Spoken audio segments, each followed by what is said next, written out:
Hey, it's you! It's been a long time! I turned around to see my friend from college. According to her, she had moved nearby last month. I was so excited to see her again.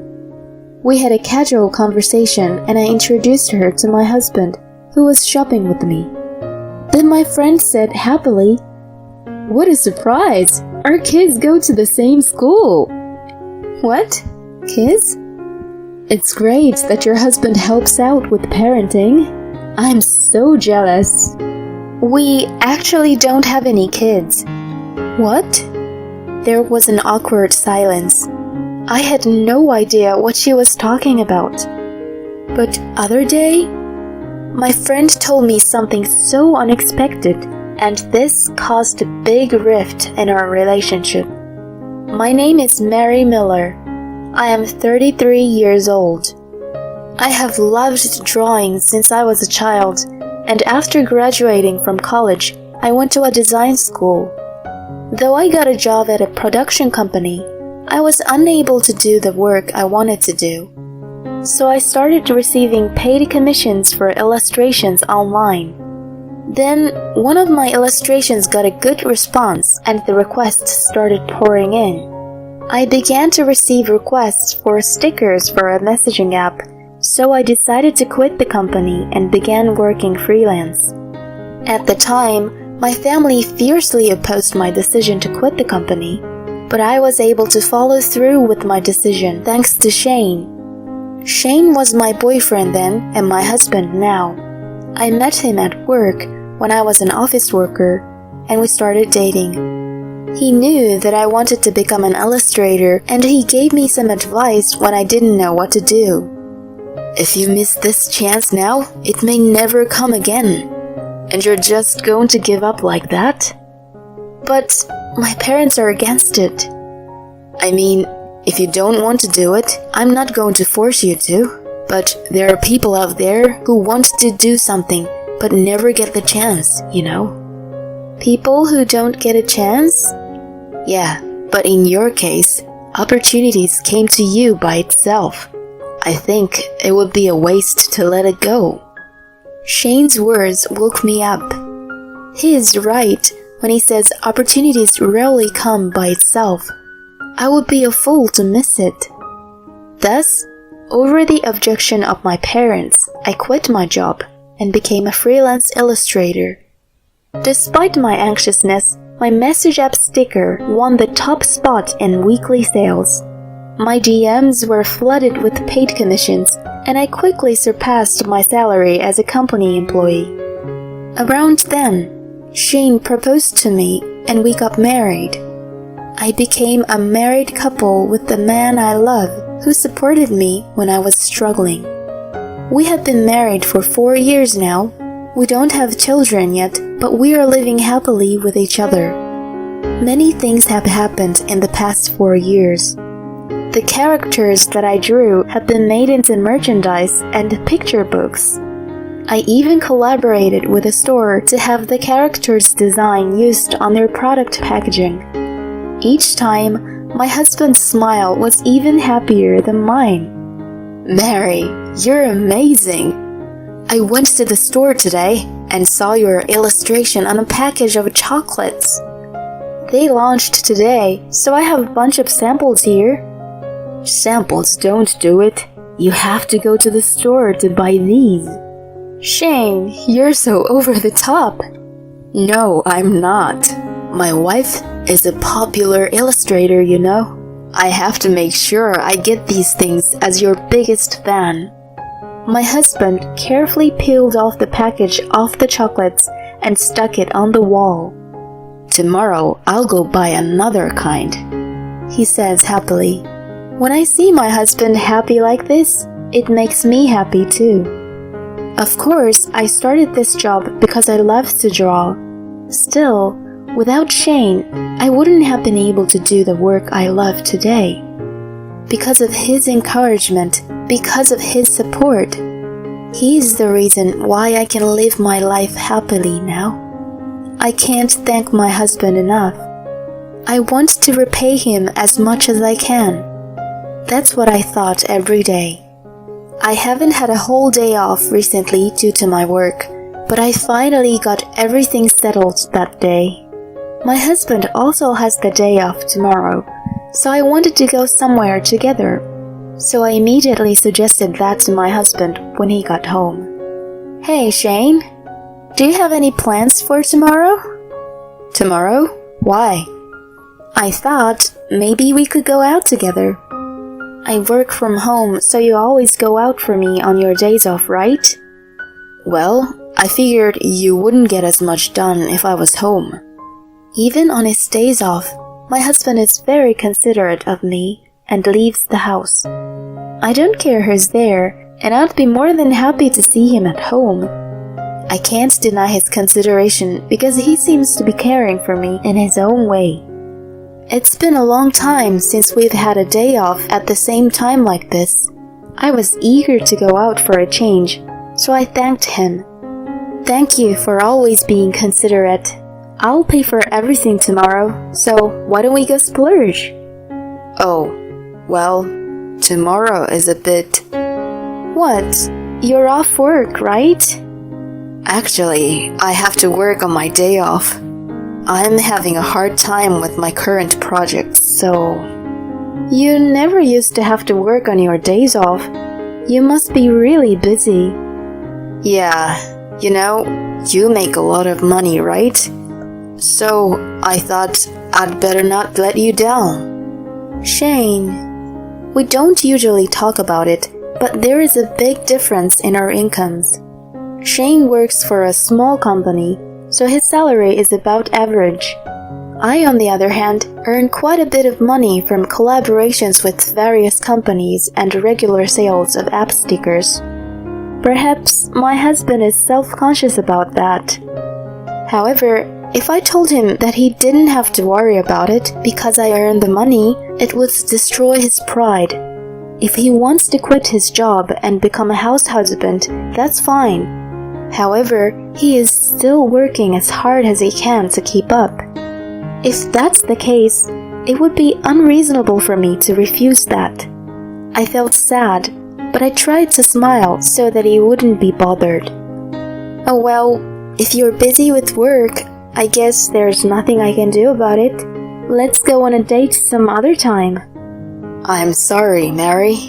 It's your day off, so you should go out somewhere to get your mind off of work. Yeah, I'll do that. It's okay to relax at home, but it's more refreshing to be outside. Yeah, perhaps watching a movie or shopping. Oh, that reminds me. Can you get me a new wallet that'll suit me? My wallet is starting to tear. I'll pay you later.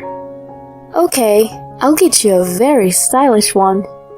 So the next day, I went shopping by myself. I'm always busy, so I save up a lot of money.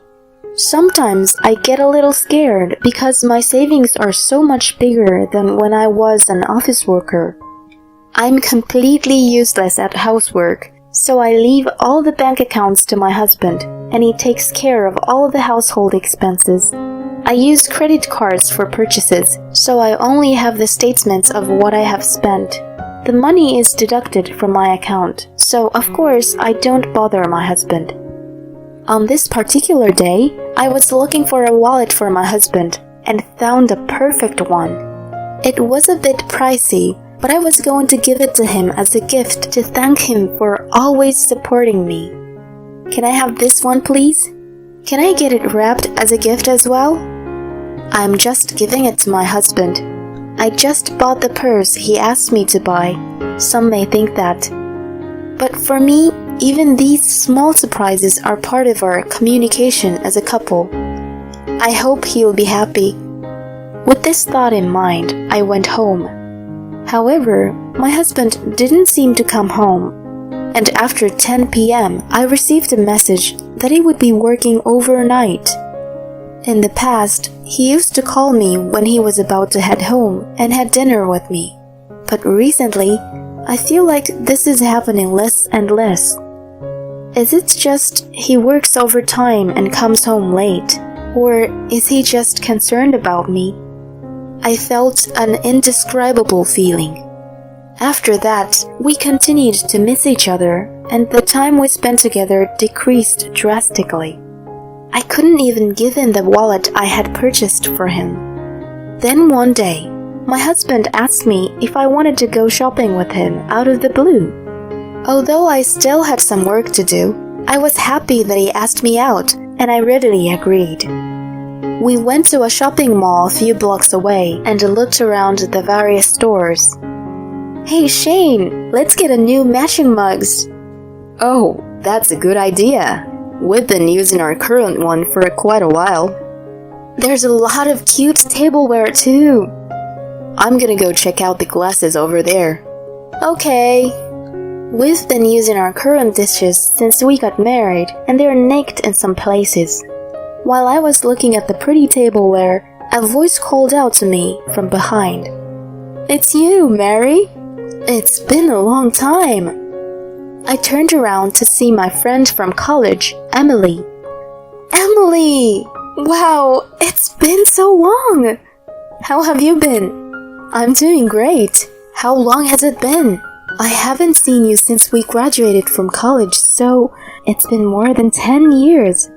You haven't changed at all. And you look as cute as ever, Emily." "Oh, please. I'm exhausted every day." "Well, what brings you here today? I heard that you got married and moved to the East Coast with your husband." "My husband gets transferred a lot with work, so we actually moved here last month." "Oh, I see." I was so excited to see my old friend again, especially because I didn't have any friends nearby that I could meet so easily. "What are you doing here today? Are you here alone?" Emily asked me, just in time to see my husband coming this way. I called my husband and introduced him to her. "Emily, this is my husband Shane. I've told you about marriage, but we haven't had a wedding, so this is the first time you've seen my husband, isn't it?" My husband smiled at Emily and introduced himself. "Emily has a husband too, so we may be able to be family friends in the future." While I was imagining such a thing, she said happily, "What a surprise! Our kids are in the same school." "What? Kids?" The unexpected statement made me pause for a moment. We don't have a child, so we've never even been to a school. Without noticing my agitation, Emily continued with a smile. "It's great that your husband helps out with parenting. I'm so jealous."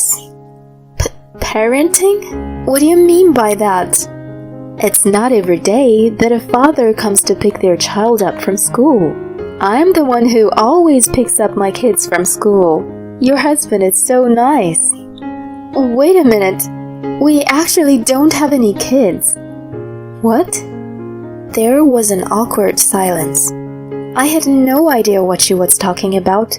I looked at my husband, who had turned pale and was slumped over. I asked Emily why she thought we had a child. She was slightly confused, but started talking. "I saw your husband at my kid's school the other day." "You mean Shane? Are you sure?" He was tall and good-looking, so he was getting a lot of attention from the other moms. He came to pick up a girl and left holding hands, so I thought, "We don't have kids yet. You sure you're not mistaken?" "I'm sure of it. I'm sure I'm not lying." "Then, it appears to be true." My husband, who had been listening to our conversation, was shaking next to me, breaking out in cold sweat. I told Emily I'd be in touch and walked back to the car with Shane. "Can you explain to me what's going on?"